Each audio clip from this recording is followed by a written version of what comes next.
Shalom Bapak Ibu dikasih Tuhan. Mari kita mau datang kepada Tuhan, mengagungkan nama Dia Raja di atas segala raja. Terima kasih Bapa, terima kasih Yesus buat kebaikan-Mu dalam hidup kami.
Hosana.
Mari kita minta berkat Tuhan.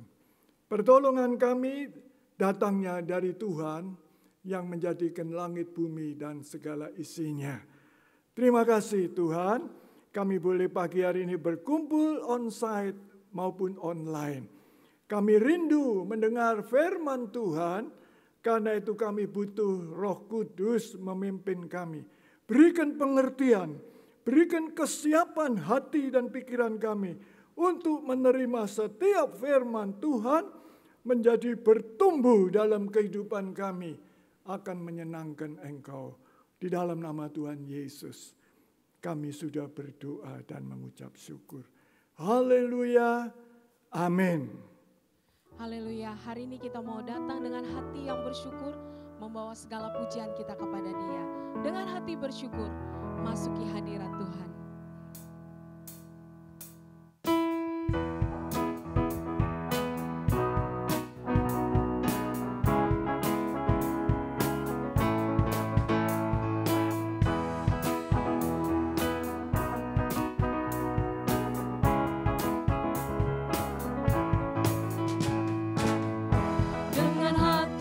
Syukur masuki hadirat-Mu, membawa pujian bagi-Mu Yesus.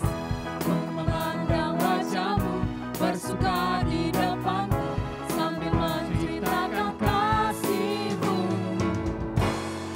Ku mengangkat tanganku, bersorak-sorai bagi kebaikan-Mu.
Kasih setia Tuhan tidak pernah berubah, dulu, sekarang, dan sampai selama-lamanya. Kita mau teruskan pujian kita, sebab Dia Tuhan yang hebat.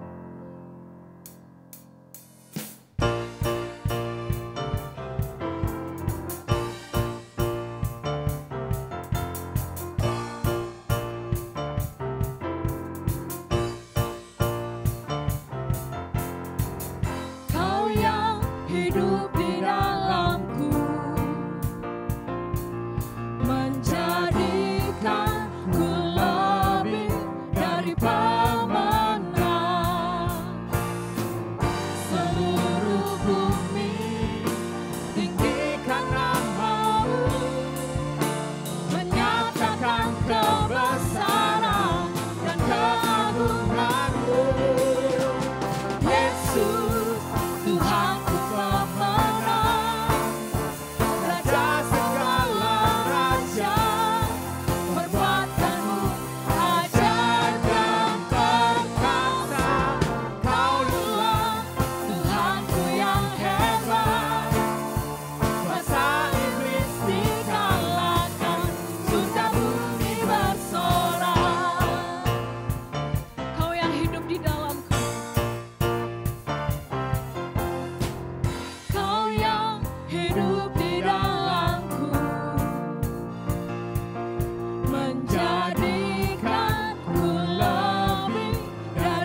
Kuasa iblis telah dikalahkan oleh Yesus Kristus Tuhan. Kita mau siapkan hati kita untuk mendengarkan firman Tuhan. Terima kasih Tuhan.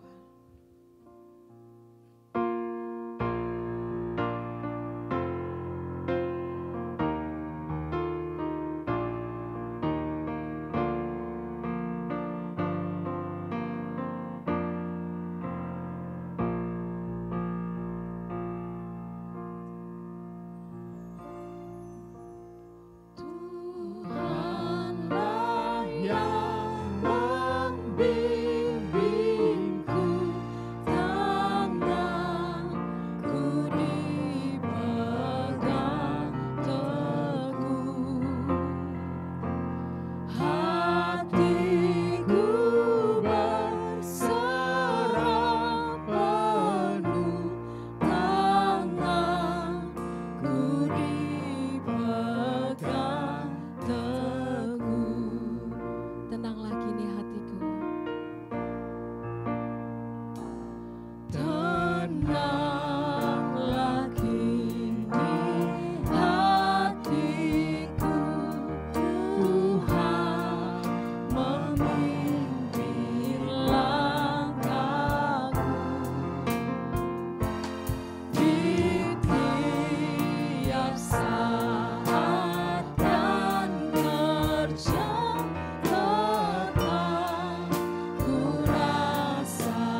Puji Tuhan.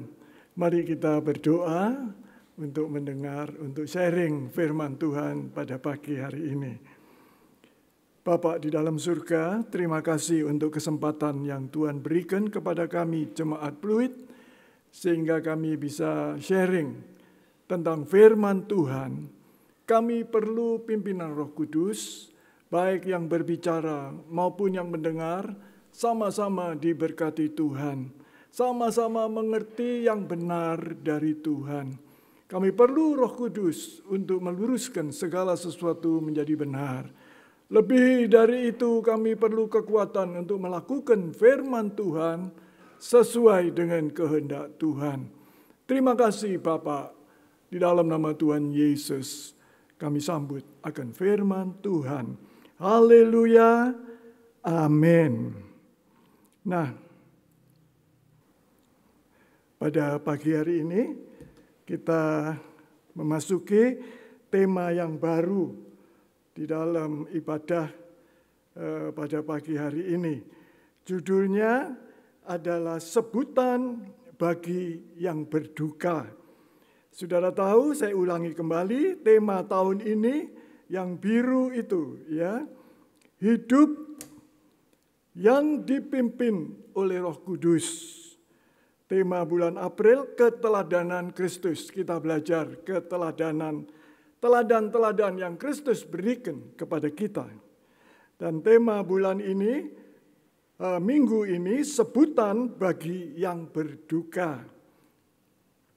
Dari Lukas 23 ayat 46. Lalu Yesus berseru dengan suara nyaring, "Ya Bapa, ke dalam tangan-Mu kuserahkan nyawaku." Dan sesudah berkata demikian, ia menyerahkan nyawanya. Nah, saya membuat sesingkat pengertian-pengertian yang perlu kita tahu dengan sebutan bagi yang berduka. Yang pertama, kalau istri tanpa suami disebut apa, saudara? Istri tanpa suami disebut janda. Sebaliknya, kalau suami tanpa istri disebut apa? Disebut duda. Anak yang tidak berayah dan beribu disebut apa? Disebut yatim piatu. Nah, sekarang yang terakhir, bapak yang kematian anak tunggal disebut apa? Jawabnya, tidak ada yang panggil bapak lagi. Anaknya cuma tunggal, mati lagi. Nggak ada yang panggil bapak, kan begitu? Sekarang slide ini, duka yang dalam dan bukan bapak lagi.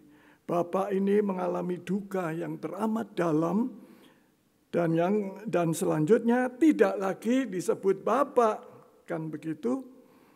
Bapak yang kematian anak tunggal sangat berduka dan enggak ada lagi sebutan bapak.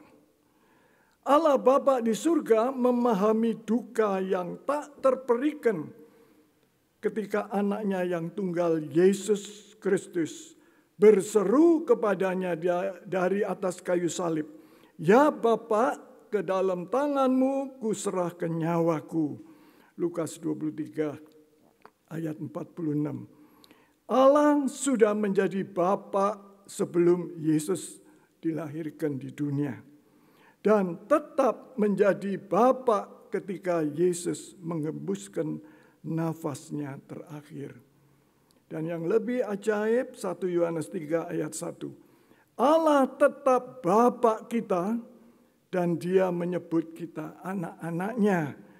Saya kutip dari bahasa Indonesia sehari-hari.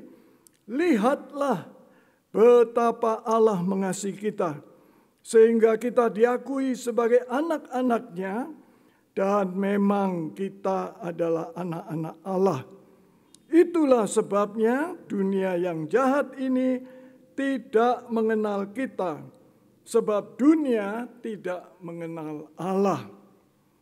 Saya menggambarkan secara grafis, lebih menarik ini ya, seolah-olah berganti tema, bukan ya, tapi ini kelanjutannya. Judulnya 7 perkataan Yesus di atas kayu salib yang ditujukan secara horizontal, artinya ditujukan kepada sesama manusia, dan vertikal ditujukan kepada Allah, Bapaknya di surga.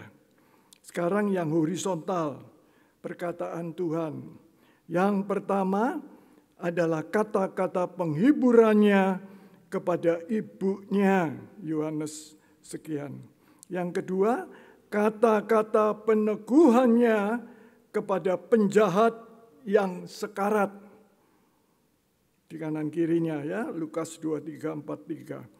Sekarang yang vertikal, perkataan Yesus di atas kayu salib yang ditujukan secara vertikal kepada Bapaknya. Apa perkataannya?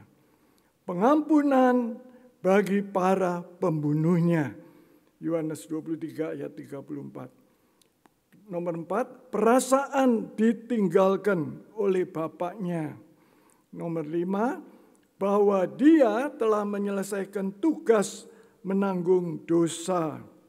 Keenam, mengembalikan nyawanya kepada Bapa. Ketujuh, aku haus. Yang terakhir, ditujukan secara horizontal dan vertikal. 7 perkataan Yesus di atas kayu salib. Tapi ada satu perkataan yang akan saya bahas selanjutnya. Kira-kira di mana? 1, 2, 3, 4, 5, 6, atau 7? Jawabnya nomor 3, tulisan merah itu. Pengampunan bagi para pembunuhnya. Ayatnya Yohanes 23 ayat 34. Yesus berkata, ya Bapa, ampunilah mereka sebab mereka tidak tahu apa yang mereka perbuat. Saudara, bulan ini temanya bulannya pengenalan keteladanan Kristus. Kita ingin melihat keteladanan Kristus. Dan yang terpenting saya melihat adalah pada minggu pagi hari ini. Yesus berkata, ini keteladanan Kristus. Ya Bapa, ampunilah mereka sebab mereka tidak tahu apa yang mereka perbuat. Mari kita renungkan ini. Manusia berdosa sulit mengampuni, ya. Kembali lagi, manusia itu makhluk berdosa. Hidupnya selalu berdosa, sulit melepaskan dosa. Tapi anehnya sulit juga mengampuni kesalahan orang lain. Coba, aneh enggak? Sudah berdosa, tidak bisa lepas dari dosa, tidak bisa lagi mengampuni orang yang bersalah kepadanya. Kata-kata pemazmur 51 ayat 5. Sesungguhnya dalam kesalahan aku diperanakan, dalam dosa aku dikandung ibuku. Jadi dari aslinya, dari perut ibu sudah dosa manusia itu. Manusia tidak bisa lepas dari dosa. Hanya apa? Cuma satu-satunya jalan dan tidak ada jalan lain. Hanya darah Kristus yang dapat memerdekakan kita dari dosa. Amin. Jadi kebutuhan manusia yang utama dan pertama adalah pengampunan Allah atas dosa-dosa kita. Itu kebutuhan utama manusia. Tapi banyak manusia nggak tahu diri, nggak tahu dirinya, nggak kenal dirinya. Yang pertama dan utama harus mendapat pengampunan Allah atas dosanya. Kalau tidak itu tidak bisa hidup. Hidup dalam arti yang benar. Karena pengampunan Allah membuat kita menjadi ciptaan baru. Jadi siapa yang ada dalam Kristus, ia adalah ciptaan baru. Yang lama sudah berlalu, sesungguhnya yang baru sudah datang. 2 Korintus 5 ayat 17. Jadi ciri utama ciptaan baru adalah orang yang mudah mengampuni. Sekali lagi ya, kita semua ciptaan baru. Sudahkah kita menjadi orang yang mudah mengampuni? Kalau belum, sebetulnya sulit untuk disebut ciptaan baru. Nah, pada pagi hari ini saya akan mengangkat tema pengampunan Allah, keteladanan Kristus. Kristus itu Allah. Jadi pengampunan Kristus sama saja dengan pengampunan Allah. Ada 4 poin yang ingin saya sampaikan. keteladanan pengampunan Kristus.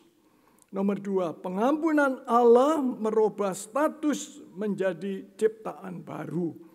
Nomor 3, berapa kali kita harus mengampuni seseorang? Tanda tanya. Pengampunan adalah perintah Allah, bukan pilihan. Nomor 1 sekarang, keteladanan Kristus. Melihat Yesus tergantung di atas kayu salib yang kasar dalam keadaan babak belur dan nafas tersengal-sengal, siapapun bakal mengira dia pasti mengutuk penyiksa-penyiksanya atau menuntut balasan dari surga atau minta pertolongan dari surga dalam kondisi yang sangat luar biasa, babak belur dan macam-macam.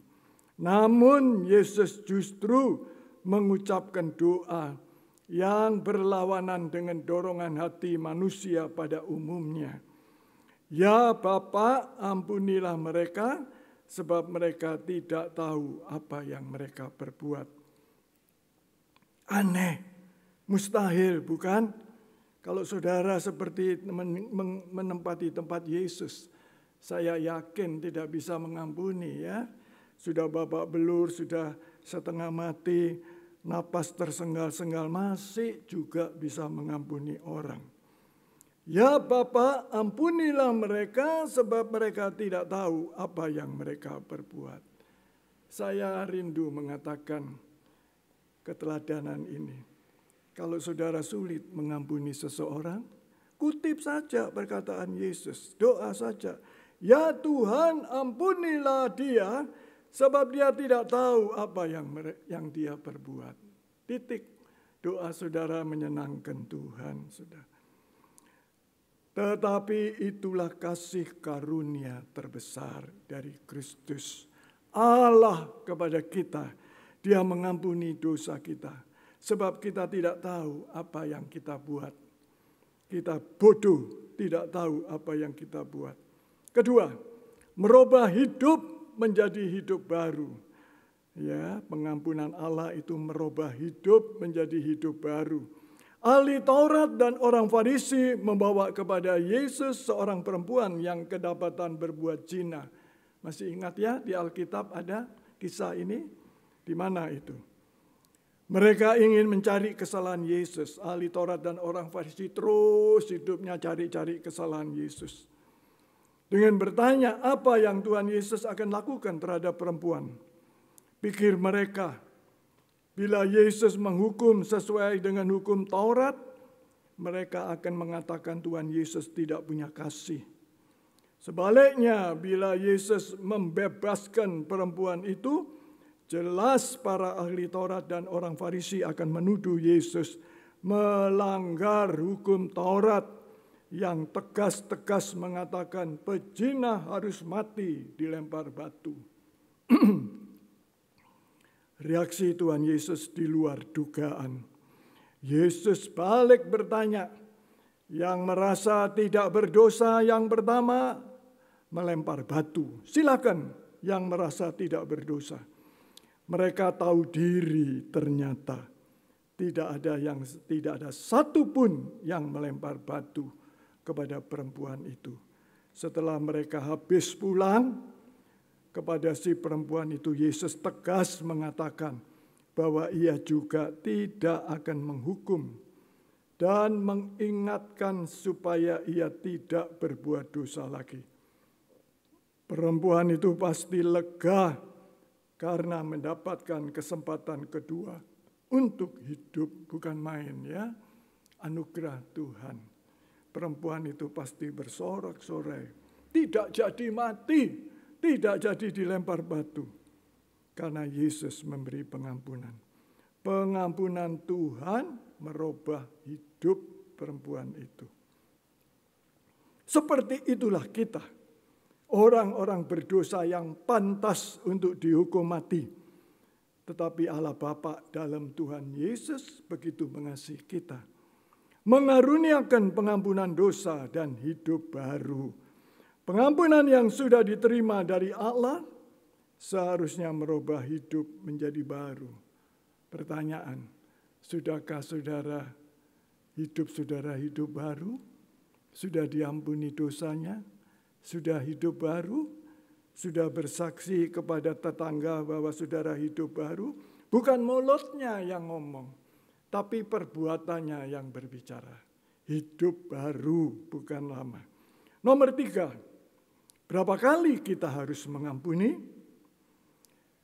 Masih ingat kisah ini? Kemudian datanglah Petrus dan berkata kepada Yesus. Petrus bangga, seolah-olah pendapat dia betul. Dia berkata, Tuhan, sampai berapa kali aku harus mengampuni saudaraku jika ia berbuat dosa terhadap aku? Dia mulai berikan angkanya. Sampai 7 kali?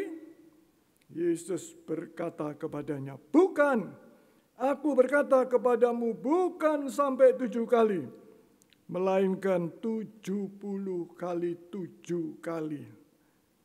Matius 18, 21, 22. Bukan 7 kali, tapi 70 kali 7. Berapa itu? Enggak usah dihitung, enggak penting itu. Pertanyaan yang diajukan Petrus tentang pengampunan mendapat tanggapan yang mengejutkan dari Yesus. Jika Petrus merasa bahwa 7 kali 7 sudah cukup, Yesus melipat gandakan hingga 70 kali lipat. Ini luar biasa, saudara. Tentu yang Yesus maksudkan perhitungan bukanlah perhitungan matematis. Jadi kalau saudara mengampuni jangan dicatat ya 1 kali, 2 kali, 100 kali, 101. Bukan maksud Tuhan bukan itu. Maksud Tuhan bukan perhitungan matematis 70 kali 7. Yesus hendak mengajarkan bahwa dalam mengampuni orang, kita tidak melakukan hitungan-hitungan. Artinya kapanpun pengampunan dibutuhkan, kita harus mengampuni orang yang bersalah kepada kita. Bisakah? Bisa? Dalam pimpinan Roh Kudus? Bisa, gitu dong jawabnya. Itu temanya ya. Hidup dipimpin oleh Roh Kudus. Hidup dipimpin Roh Kudus. Pasti bisa, sebab Roh Kudus itu searah sama firman Tuhan. Semuanya demi kebaikan kita dan orang yang kita ampuni. Bagi orang yang menolak atau sukar mengampuni, ia melupakan fakta bahwa dirinya juga telah diampuni oleh Tuhan. Yang tak pernah hitung-hitungan dalam memberikan pengampunan terhadap setiap dosa dan kesalahan yang diperbuatnya. Setiap hari, setiap saat, berapa puluh kali kita berdosa di hadapan Tuhan yang maha kudus. Maha kudus dia. Tidak ada dosa kecil, dosa berat. Dosa kita terlalu banyak di hadapan dia. Sampai hari ini kita tentu sudah menerima banyak pengampunan yang menenangkan hati, melegakan dan memberi kita harapan baru untuk menjadi lebih baik. Orang yang menyadari dirinya diampuni akan lebih mudah memberikan pengampunan. Logikanya kan begitu. Kalau kita sadar diri kita diampuni, kita sadar kita harus lebih mudah memberikan pengampunan kepada orang lain. Yang terakhir, butir yang keempat ada ABCD. 4A. Perintah bukan pilihan. Mengampuni itu perintah, saudara. Bukan kalau bisa ampuni ya, kalau enggak apa-apa. Bukan itu. Mengampuni itu perintah. Ayatnya ini. Karena jikalau kamu mengampuni kesalahan orang, Bapakmu yang di sorga akan mengampuni kamu juga. Sebaliknya, tetapi jikalau kamu tidak mengampuni orang, Bapakmu juga tidak mengampuni kesalahanmu. Ngerti? Kalau tidak bisa mengampuni itu akibatnya fatal, saudara. Bapak kita di surga tidak mengampuni kesalahan kita. Betapa menakutkan ya. Dalam Alkitab ada banyak kisah pengampunan beserta dampak yang terjadi saat perintah Tuhan itu dilakukan. Banyak contoh Alkitab. Hari ini, pagi ini, hari ini saya kasih 4 perkara saja. Sebaliknya ada risiko yang harus diambil oleh mereka yang menolak pengampunan. 4B, berdamai dulu baru pelayanan. Sekarang masuk tujuan pelayan-pelayan Tuhan. Di sini banyak pelayan Tuhan ya, 48 pelayan Tuhan. Saya ingin memberkati saudara, firman Tuhan akan memberkati saudara. Sebab itu jika engkau mempersembahkan persembahanmu di atas mezbah, dan engkau teringat akan sesuatu yang ada dalam hati saudaramu terhadap engkau, 24, tinggalkanlah persembahanmu di depan mezbah itu, dan pergilah berdamai dahulu dengan saudaramu, lalu kembali untuk mempersembahkan persembahanmu itu. Ngerti saudara? Kalau engkau melayani Tuhan, tapi hatimu masih jempe, jengkel, mangkel, pegel terhadap saudaramu, tinggalkan pelayananmu. Bukan terus pulang, terus bubar, ganti pindah gereja, bukan itu. Tapi bereskan dulu masalah dengan saudaramu. Terus apa firman Tuhan bilang?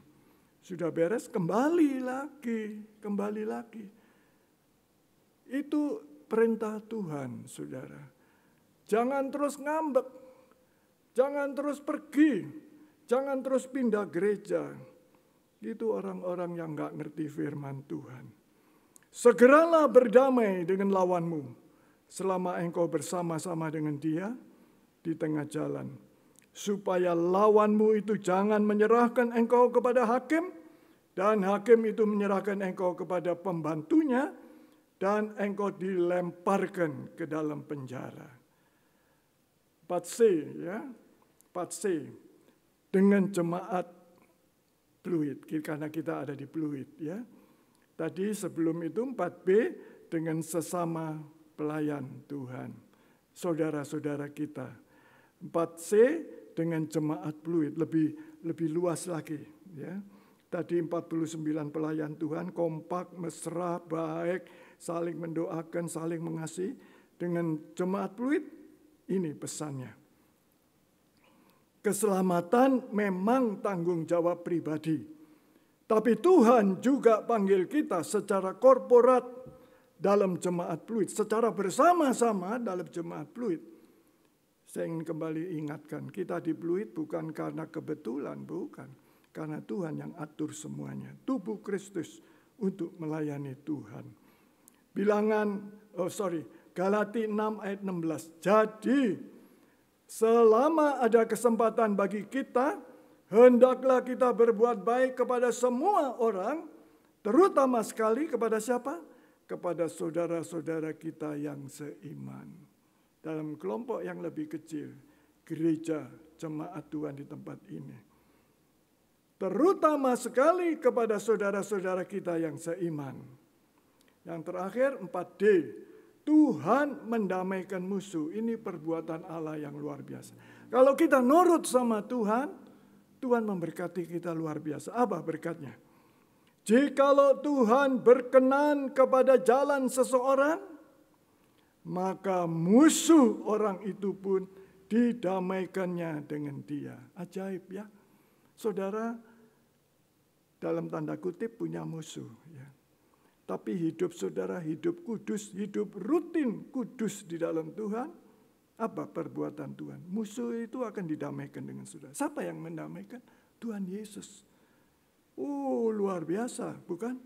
Jikalau Tuhan berkenan kepada jalan seseorang, maka musuh orang itu pun didamaikannya dengan dia. Saya mengalami banyak kesaksian, saudara. Ketika saya mengambil putusan jadi hamba Tuhan full time, ipar-ipar saya pada ngomel semua, mau makan apa, dan sebagainya, dan sebagainya. Tapi Tuhan mendamaikan. Akhirnya semuanya ikut saya, ikut berbakti di Pluit, dan sebagainya, dan sebagainya. Semuanya, saudara, total. Tuhan yang mendamaikan. Saya cuma tinggal diam saja, melayani dengan sukacita.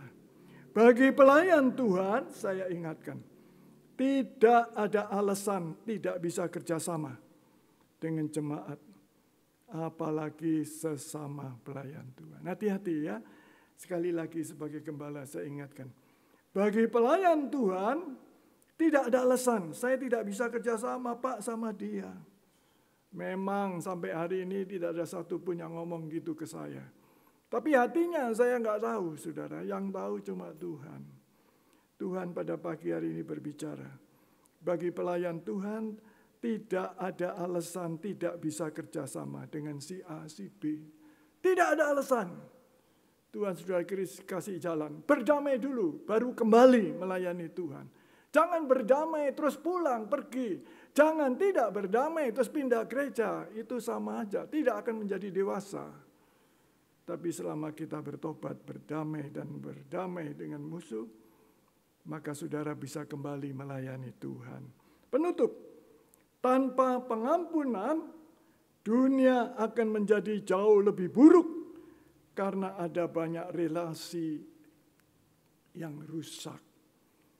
Dunia masih tertolong karena gerejanya masih ada. Tapi nanti sesudah gereja diangkat, babak belur dunia ini. Berantakan karena gereja sudah diangkat. Tidak ada lagi yang menahan. Tidak ada yang lagi yang memberikan pengampunan. Mana ada pengampunan? Kristusnya enggak ada. Amin. Mari kita berdoa. Terima kasih Tuhan. Simpan firman ini dalam hati kami. Dalam pikiran kami. Dalam tubuh kami. Sehingga melakukan apa yang baik. Yang Tuhan sudah tuntun kami pada pagi hari. Pengampunan Allah membuat aku mudah mengampuni orang lain. Bukan 7 kali 7, tapi tak terhingga. Suka mengampuni kesalahan orang lain, karena itulah keteladanan Kristus. Mengampuni orang karena dia tidak tahu apa yang dia perbuat. Oh, terima kasih. Teori yang indah, keteladanan yang baik, yang Kristus berikan kepada kami semua pagi hari ini. Haleluya, amin. Sebelum kita masuk dalam perjamuan kudus, mari kita membaca, mengucapkan kembali 12 pengakuan percaya. Namun sebelumnya saya mengajak jemaat menyanyikan pujian Roh Kudus datanglah. Jamalah tiap hati, jamalah.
Aku percaya bahwa Alkitab adalah firman Allah yang diilhamkan oleh Roh Kudus. Aku percaya kepada Allah yang Maha Esa, yang menyatakan dirinya dalam Bapa, Anak, dan Roh Kudus. Aku percaya bahwa Allah Bapa pencipta langit dan bumi, beserta segala isinya. Aku percaya bahwa Tuhan Yesus Kristus itu Anak Allah yang telah menjadi manusia, mati di kayu salib, bangkit dari kematian untuk menyelamatkan orang berdosa. Aku percaya bahwa Roh Kudus yang memimpin orang percaya kepada kebenaran. Aku percaya bahwa semua manusia telah jatuh ke dalam dosa dan kehilangan kemuliaan Allah dan hanya dapat diselamatkan melalui percaya dan menerima Yesus Kristus sebagai Tuhan dan Juru Selamatnya. Aku percaya bahwa semua kelahiran baru dikerjakan oleh kuasa firman dan Roh Kudus. Aku percaya bahwa setiap orang yang percaya dan bertobat harus dibaptis. Demikian pula perjamuan kudus dilakukan untuk memperingati pengorbanan Tuhan Yesus Kristus dan untuk meneguhkan persekutuan dengan Tuhan serta anggota tubuh Kristus. Aku percaya bahwa baptisan Roh Kudus disertai tanda-tanda, karunia-karunia roh, dan karunia jawatan bagi pembangunan tubuh Kristus. Aku percaya kesembuhan ilahi berdasarkan pengorbanan Tuhan Yesus Kristus. Aku percaya akan kedatangan Tuhan Yesus Kristus yang kedua kali, kebangkitan orang mati, dan pengangkatan orang-orang percaya untuk bertemu di angkasa sebelum kerajaan 1000 tahun dimulai. Aku percaya adanya surga sebagai tempat kehidupan kekal bagi orang percaya kepada Tuhan Yesus Kristus dan neraka sebagai tempat hukuman kekal bagi yang tidak percaya. Mari kita mengangkat roti ke atas dan dengarkan firman Tuhan. Setelah itu kita makan bersama-sama. Dan sesudah itu ia mengucap syukur atasnya. Ia memecah-mecahkannya dan berkata, inilah tubuhku yang diserahkan bagi kamu. Perbuatlah ini menjadi peringatan akan aku. Bukankah roti yang kita pecah-pecahkan adalah persekutuan dengan tubuh Kristus? Haleluya! Mari kita makan bersama-sama dengan percaya dalam nama Tuhan Yesus.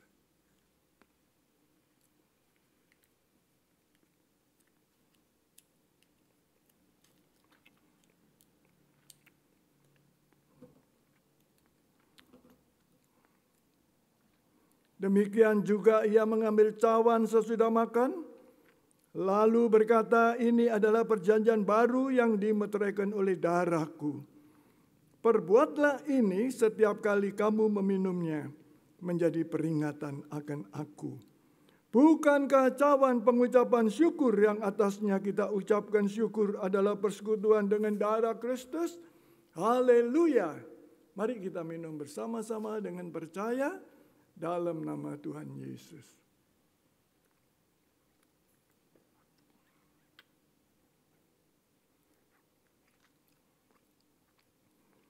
Mari kita mengucap syukur kepadanya. Haleluya, haleluya, haleluya, haleluya. Oh, haleluya. Terima kasih Tuhan. Sikala maramalo. Haleluya. Haleluya. Kami bersyukur Engkau terus mengajar kami Tuhan, mendewasakan kami bahkan seluruh sidang jemaat Tuhan. Engkau memberkati pada pagi hari ini. Haleluya. Haleluya. Haleluya.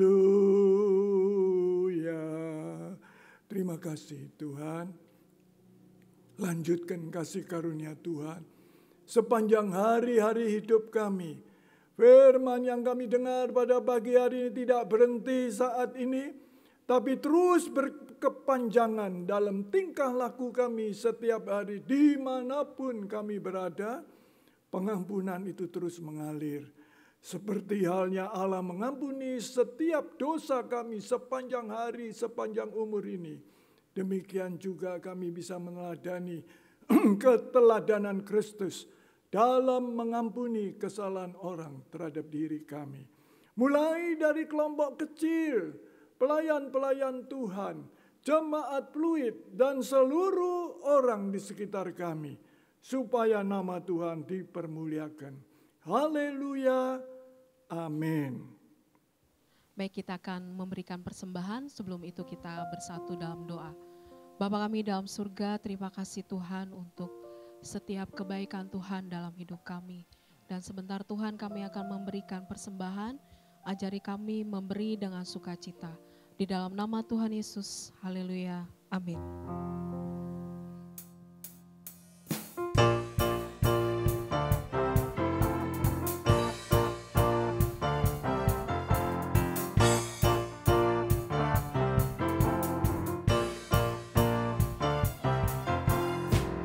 Kau yang hidup di dalamku, menjadikanku lebih dari pemenang. Seluruh bumi tinggikan namamu, menyatakan kebesaran dan keagunganmu. Yesus, Tuhanku pemenang, Raja segala raja, perbuatanmu ajaib dan perkasa.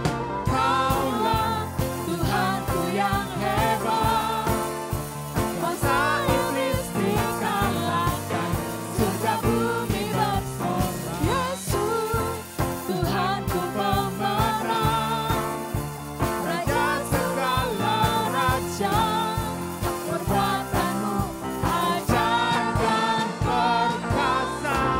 Kaulah Tuhanku yang hebat, kuasa iblis dikalahkan, surga bumi bersorak. Kuasa iblis dikalahkan, surga bumi bersorak. Kuasa iblis dikalahkan, surga bumi bersorak.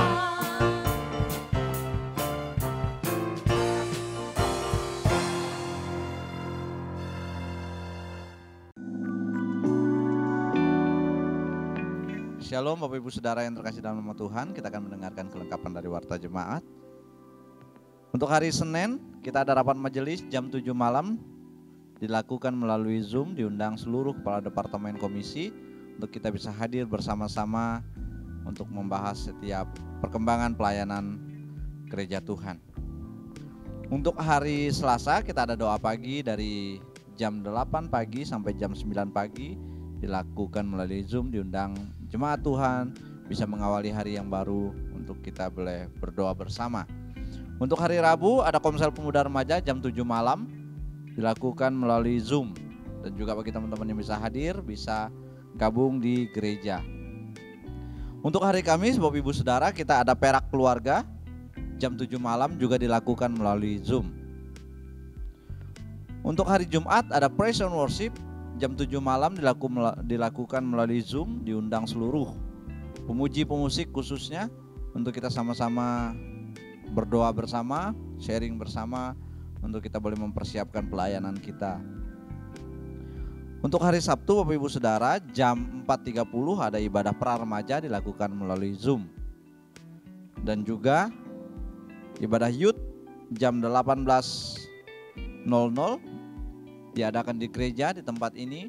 Dan bagi teman-teman yang tidak bisa hadir di gereja bisa mengikutinya melalui Instagram Youth Group di Pluit. Untuk hari Minggu kita ada ibadah raya di tempat ini jam 9 pagi. Dan bagi Bapak Ibu Saudara yang berhalangan bisa mengikutinya di channel YouTube Group di Pluit. Dan juga ibadah KA dilakukan melalui channel YouTube Group di Pluit. Diingatkan kembali kepada Bapak Ibu Saudara jemaat Tuhan untuk ambil bagian di dalam brosur Natal pada tahun ini. Kita boleh menjadi saluran berkat dengan membagikan brosur kepada rekan, saudara, siapapun kenalan Bapak Ibu Saudara untuk kita bisa sama-sama jadi saluran berkat. Natal pada tahun ini melalui brosur. Dan juga khususnya kepada jemaat Tuhan, kita bersyukur di tahun yang lalu kita bisa berpartisipasi dalam janji iman. Di tahun ini juga kita dari panitia Natal juga mengadakan janji iman. Nanti Bapak Ibu Saudara bisa mengisi form janji iman yang dibagikan, atau bisa meminta form janji iman kepada panitia Natal yang ada. Demikian pengumuman. Tuhan Yesus memberkati. Mari kita terima berkat Tuhan. Tuhan memberkati dan melindungi engkau. Tuhan menyinari engkau dengan wajah-Nya dan memberikan kasih karunia. Tuhan menghadapkan wajah-Nya kepadamu dan memberikan damai sejahtera.